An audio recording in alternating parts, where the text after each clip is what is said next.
Today we're starting a new series that we're going to be continuing through the month of April. So, we know those moments when we feel like we're living life to the fullest and we've got the divine light moving through us and we're very happy? Yes. So, yes, it's interesting, isn't it? We know how to do it, yet there are moments when we still find ourselves falling short. And who of us has not purchased a fabulous book? Perhaps The Magic Path to Intuition, perhaps Creating Affluence, perhaps even the book of The Secret itself. And we buy these books and we read these books, and they are the answer to the soul's journey on planet Earth. And they will tell us how to do and be all that we want to do and be. Yes? Yeah. And are there any of you that have libraries of these books? And yet you still have challenges. Yes? Amen. Yes. This is what we're going to talk about. Bringing the divine and the human into oneness. It's a great task, isn't it? Great opportunity. So this is what we're working on during this particular month. Understanding how to take the ideals, ideas, and instructions of focus to manifest and bring it into the world that we live in emotionally and physically. Okay, take a breath. We invariably find ourselves struggling with some kind of situation that does not seem to be supporting us in our desires. Invariably, when we're trying to manifest anything. Yes? Yes. And then when we go into that, do you know where your focus goes? To the struggle. All of our good intentions, all of our good ideas, everything that we're wanting to create or experience. Now something comes up against us that says, I don't think so, and then we go into struggle mode or survival mode or whatever, and our focus goes from easy achievement into trying to overcome whatever has been placed before us. You know this. All right, metaphysically, where are your thoughts in that moment? Our thoughts, when our eye is on spiritual principle, is on the unlimited nature of man, right? Our thoughts, when our eye is on struggle, goes to the human response to the conditions around us. So, when I was first starting out in metaphysics, I was young. And my minister explained to me that even in metaphysics, there are two types of ministers. One is called humanistic, and one is called an absolutist, even in the course of metaphysics. So the humanistic minister is all about cleansing the emotions, helping you find balance. Everything you're doing is perfectly okay. You're fine exactly where you are. We just need you to find balance. Everything is okay. Love like Jesus loved, and look for love. Do you feel that? The absolutist minister says, you're a divine child of God. You need to create your reality. Create what you want. Hold your focus. Follow what Jesus did. And look for love. Do you see the difference in the two approaches? You're exactly, perfectly okay exactly where you are. Just be love. And you need to manifest. You need to focus your dreams. Look for the love around you. Both are true, are they not? And do we not flip back and forth? Back and forth. Back and forth. But sometimes when we're looking at clearing our emotions, we go into the human side. Sometimes we're looking at manifesting our dreams, and we see opposition. We go into the human side. And by human side, I'm talking about what the world has told you you are. What the world has defined you as. Okay? So we want to marry the idea of the human and the divine with our work this month. We want to begin to marry the idea of all the experiences we're having on this plane and the spiritual ideas of unlimited, immortal bliss, happiness, joy. Sound easy? So easy. All right. Where you live in any given moment depends on where your thoughts are. You know that. These are not the only two channels, the ones I just spoke of. Think of your television. How many channels do you have? How many different thoughts thought energies are on each of those channels. You can tune in to a variety of thought vibrations at a given moment. You want to be sad, watch an old movie that's a tearjerker. You want to feel your emotions. You know, some of us need that to feel our emotions. You want to be inspired, watch something that inspires you.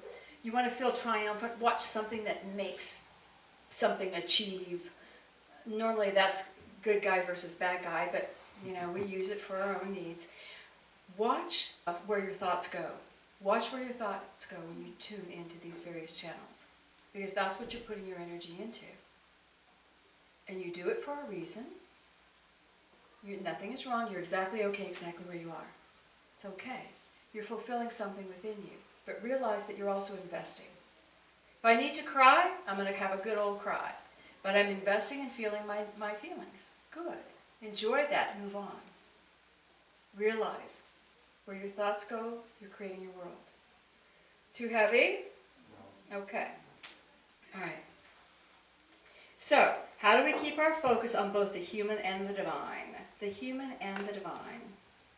So, one of the first things that I wanted to talk about today, because this is a big topic, and I wanted to give us just two little simple concepts. The first is, on this planet, we have needs. We have needs of food, water, clothing, place to stay, basic human needs. Are your human needs met this morning? Is everybody well fed? Have a place to live? Clothing? Okay. When most of us look at our human needs, we would say that I got up, I took a job, I worked, I earned money, I bought groceries, I cooked dinner, whatever, somebody in my world did this for me. I bought the bed, I made the bed, and I sleep in the bed. And I got up and did the same thing over and over again, and that is why my needs are met. That is a humanistic approach. That is a human approach to meeting our needs. I do it myself. And if I don't have enough to have my needs met the way I want, I go work harder to meet my needs. But if you truly looked at that cycle of your day, I would ask you how much divine intervention literally occurred when you got up, when you got yourself dressed, when you were late for work but got there on time, when you had a challenge that you could not achieve, yet Spirit was right there with you to help you. When you got that increase, when you got that bonus, when you got that experience that blessed you.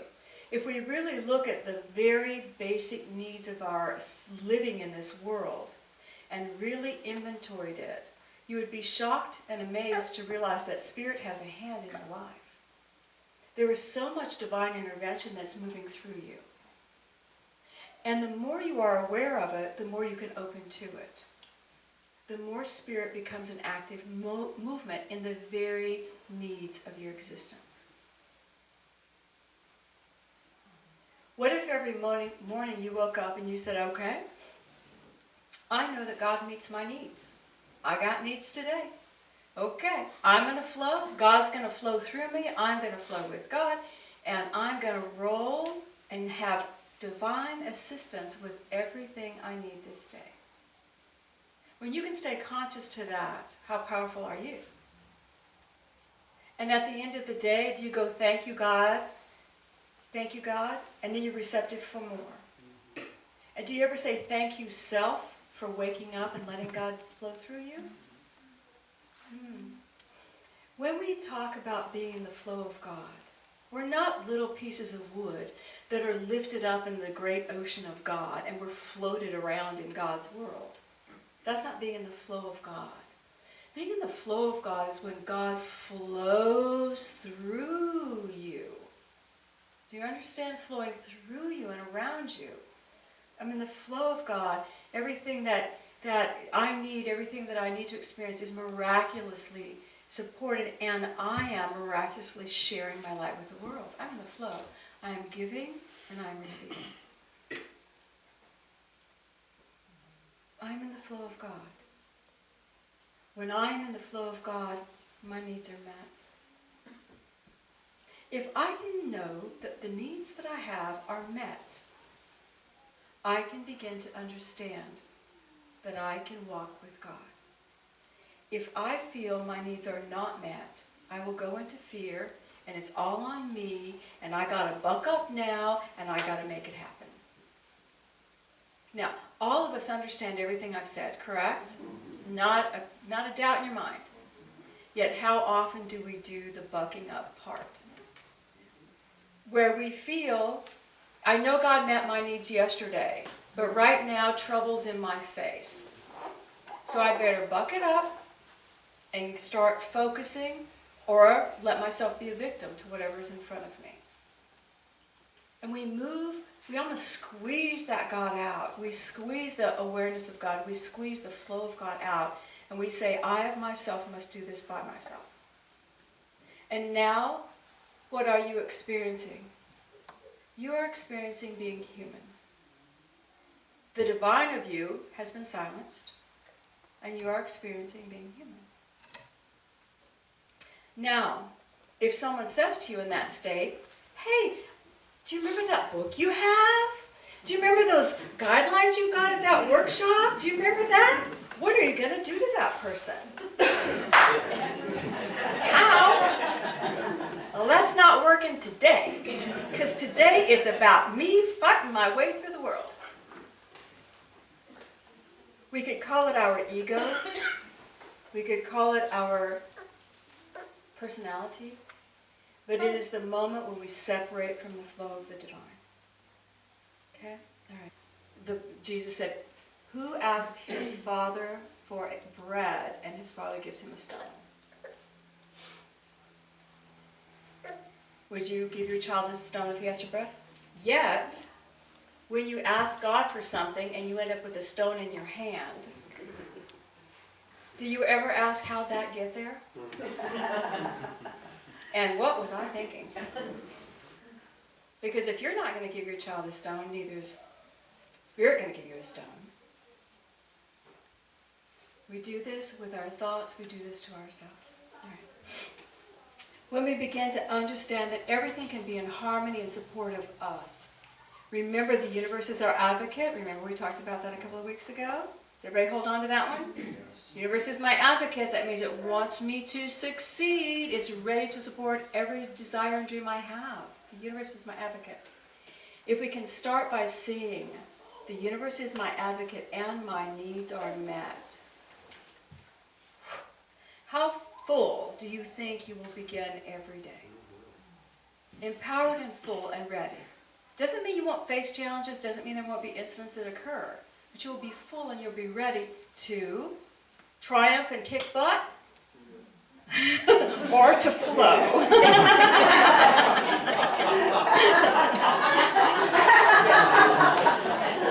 You aren't the only one that said that. But we're gonna be in that achievement. We're gonna be in the flow. We're gonna be moving through this beautiful energy that we are empowered to achieve. We're empowered to be. Okay. The universe moving through you is the universe moving through you. It moves through you and to you. When you block it from moving through you, do you think that blocks it moving to you? Yes. Okay, then you actually feel the human experience. The more you see God, the universe, love moving through you, the more you are grateful and the more receptive you are. I am in the flow of divine love and support. Never forget what it means to be in the flow, please. Flowing through me. I am in the flow of God's divine love and support. God flows through me. And when I have this, my literal needs are met. I am marrying my humanity with my divinity. I am marrying my humanity with my divinity. Okay? It says the Father knows you have need of these things even before you ask. We're the children of God. Of course God knows what we need. We allow, we don't allow by our thoughts. When Jesus took the 12 disciples and taught them, and do you remember when he sent them out on their first mission? He said, I'm sending you guys out 2 by 2, 12 of them.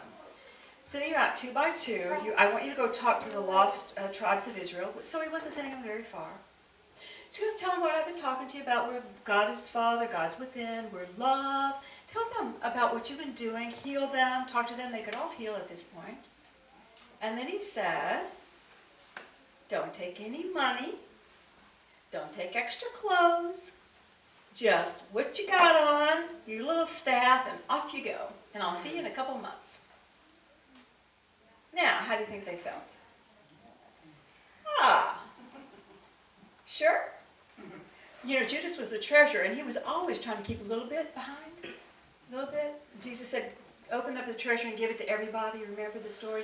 Judas said to Peter, we should save a little bit. We don't even know these people. And Peter said, no, give it all.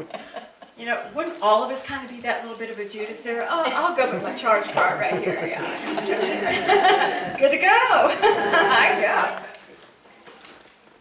Perhaps in that moment, he was teaching them the integral lesson of marrying spirit and matter. If you do this and do as I say, your needs will be met. Trust. Do you not think they had to trust?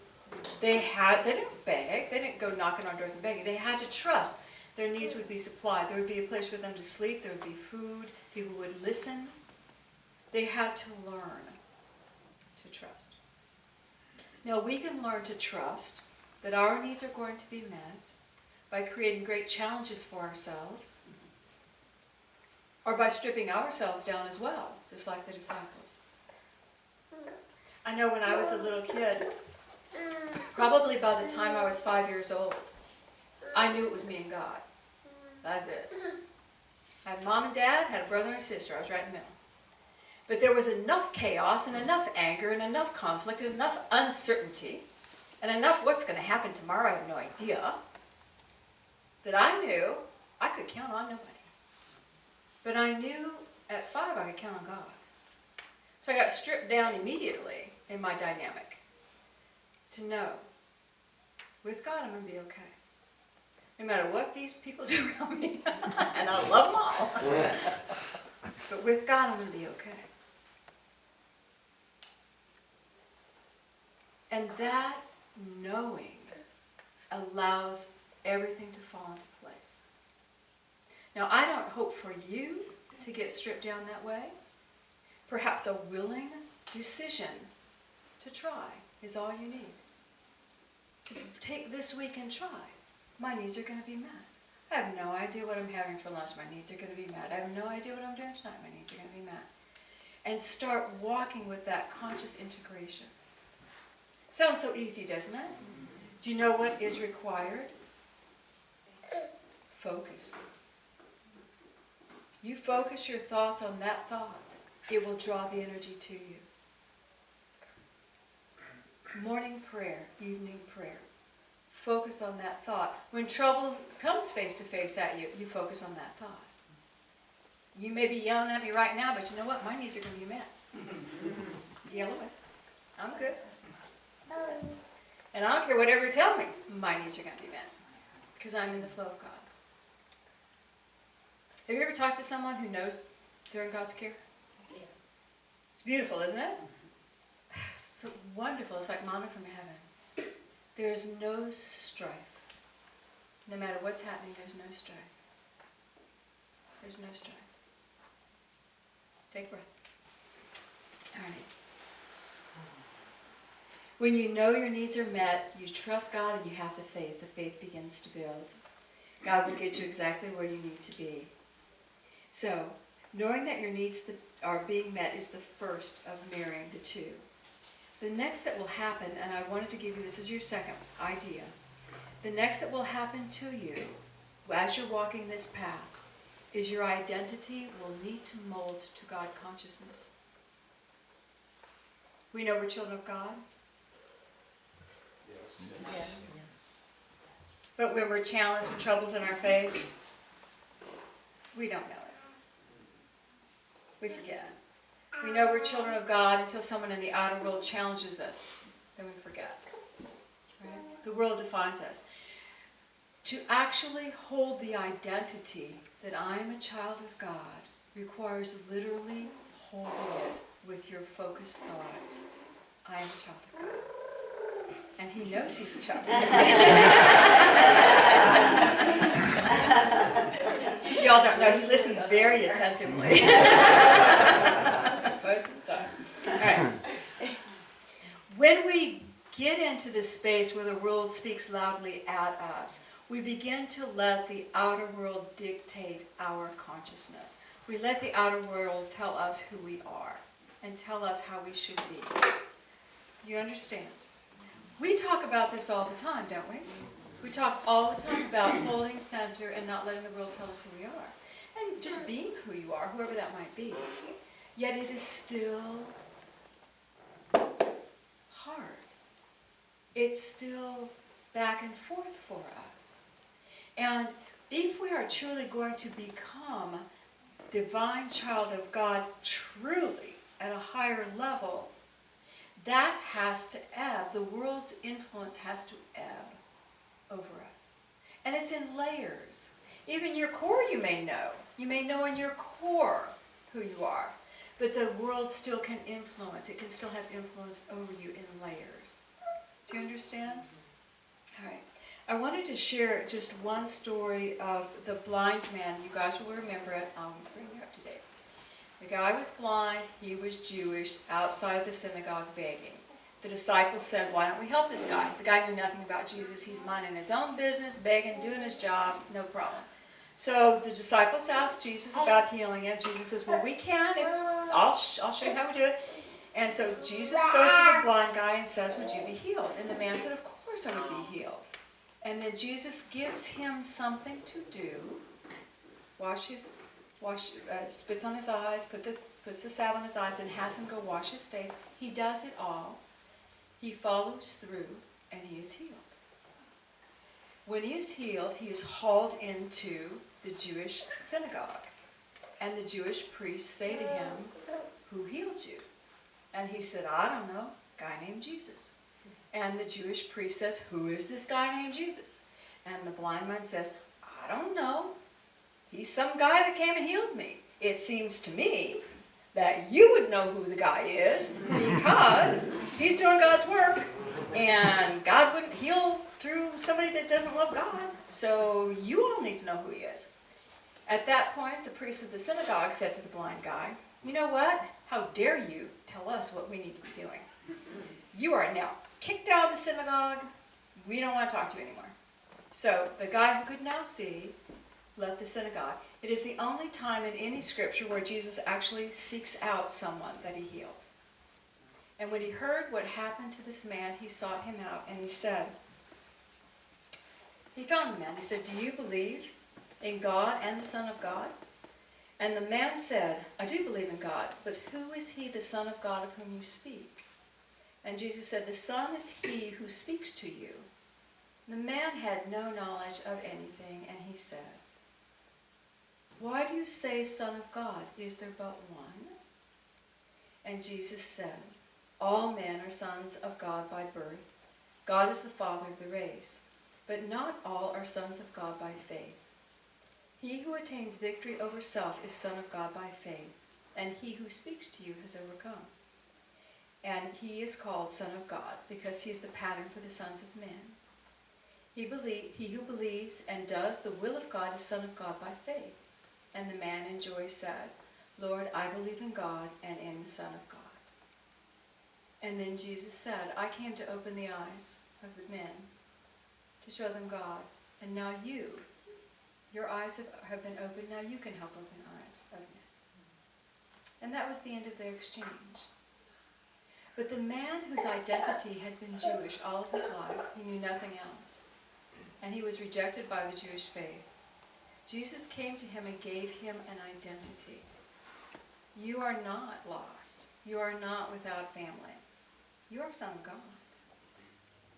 And when the man believed that he was son of God as well, his question immediately, would you have the courage to ask that question?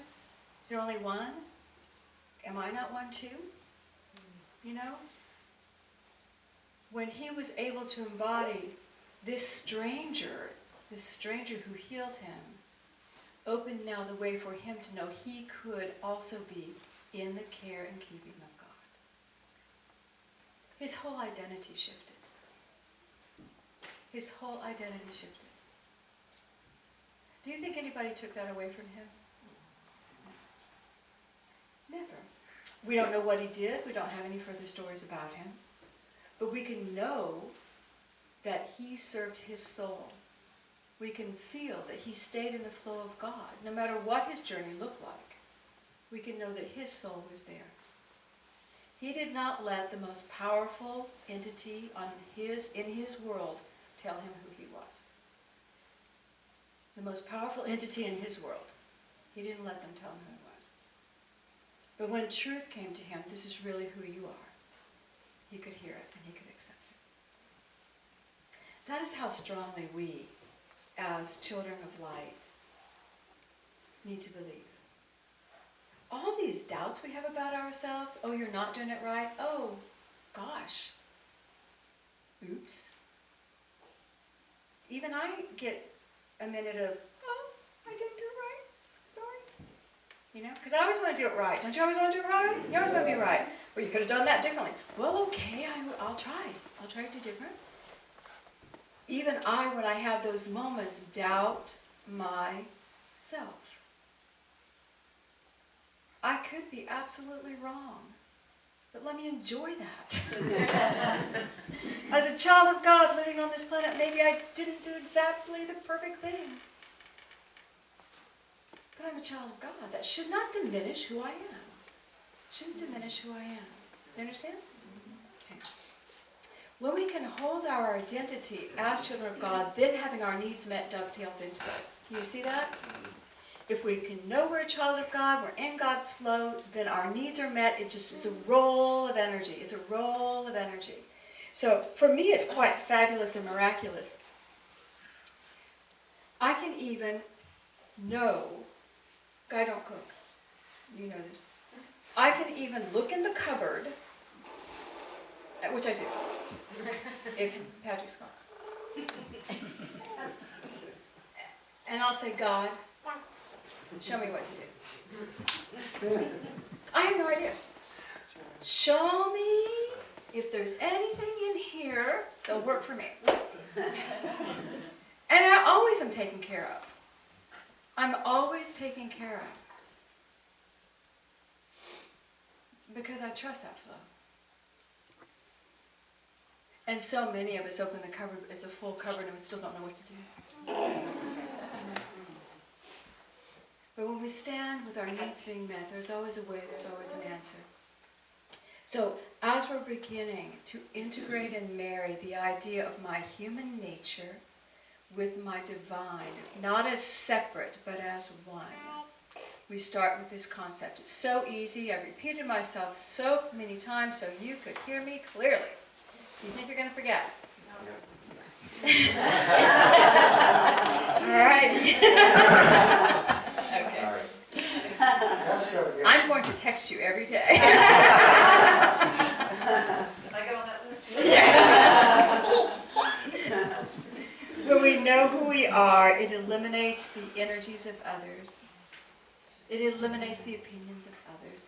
It eliminates the talking of others. It doesn't really matter. We can know we are a child of God. We can choose to go home to this idea. And then the realization and the awakening, the marriage of the two becomes effortless. And that's what we want to do this month. Okay? Know who we are and allow our needs to be met because of who we are. Not because of what we do, but because of who we are. All right, let's go with that.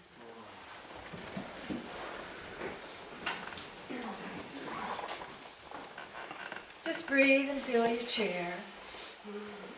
And I've said a lot of words, lots of words today. Just let a beautiful light just sweep the words down.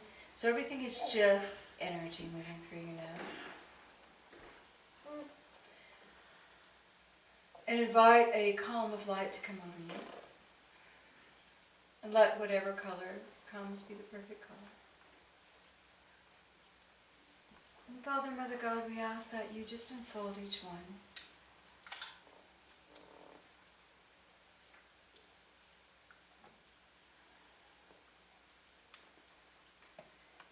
I want you to feel your body now. The physical mass of the body. Feel the chair below you. Feel the vibration in the body, in your chest, your solar, in your stomach, your legs, your head. Take a moment to feel your physicality. And now begin to feel your heart, that divine spark that you are in your heart. And let that light begin to go through the body.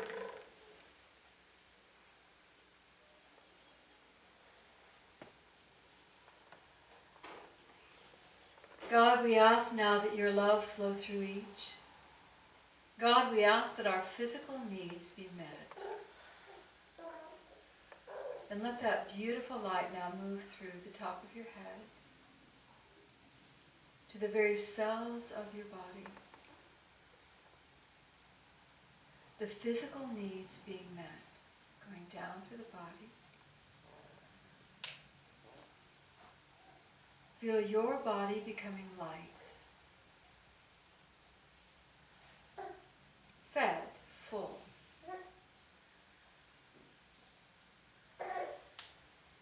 Feel the energy around you shifting, widening, becoming lighter. And now let your focus go to your thoughts. Who I am. And imagine in the thoughts you can write in a beautiful light, I am a child of God. I am Christ. I am a child of God.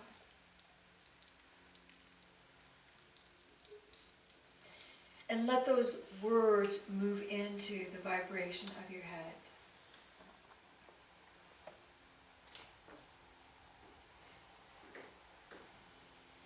And you should feel a light coming from the top of your head, moving down your spine through your body. It may be subtle, but it is there.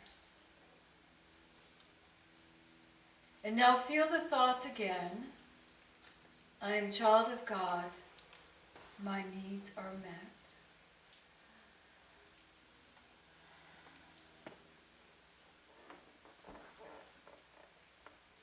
Feel that thought moving all the way to your feet. I am a child of God and my needs are met.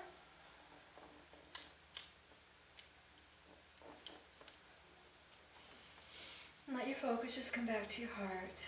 And Father, Mother God, we ask that your love enfold us. And this week as we walk, we truly ask to walk knowing all of our needs are met. We walk in the flow of your love. And there is a great peace. And feel that love filling you to overflowing. Take a breath and send your love into the room. Feel your energy again before you open your eyes, your arms, your feet, your legs. And when you're ready, you can gently open them.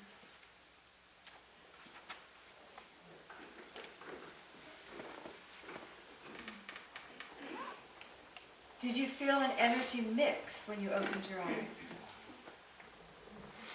A mix of the divine intelligence of your physical body. Your physical body has a divine intelligence in it with your spiritual body. You ready to take your light out in the world? Yes. Really take your light out in the world. And it's not about converting others. It's about being the light yourself. Say, yay, God. Yeah.